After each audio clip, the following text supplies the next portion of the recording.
राज्यात उन्हाचा चटका वाढत असतानाच दक्षिण मध्य महाराष्ट्र आणि लगतच्या मराठवाड्यात विजांसह पावसाला पोषक हवामान होत आहे।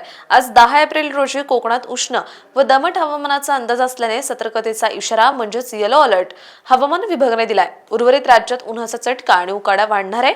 ओडिशा आणि परिसरावर चक्राकार वाऱ्यांची स्थिती असून त्यापासून मन्नारच्या आखातापर्यंत वाऱ्यांचे प्रवाह खंडित झाल्याने हवेचा कमी दाबाचा पट्टा सक्रिय आहे। राज्यातील पूर्व मोसमी पावसाने उघडीप देताच राज्याच्या कमाल तापमानात वाढ होऊ लागली आहे।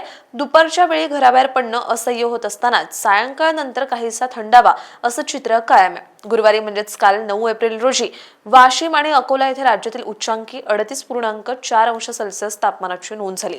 धुळे येथील कृषी महाविद्यालयात राज्यातील निचांकी 17 अंश सेल्सिअस तापमान नोंदवले गेले। आज 10 एप्रिल रोजी कोकणातील ठाणे, मुंबई, रायगड, रत्नागिरी जिल्ह्यात उष्ण व दमट हवामानाची शक्यता असल्याने सतर्कतेचा इशारा म्हणजेच येलो अलर्ट हवामान विभागाने दिलाय। तसंच सातारा, कोल्हापूर, सांगली, सोलापूर, धाराशिव, लातूर जिल्ह्यात तुरळक ठिकाणी विजांसह पावसाला पोषक हवामान आहे।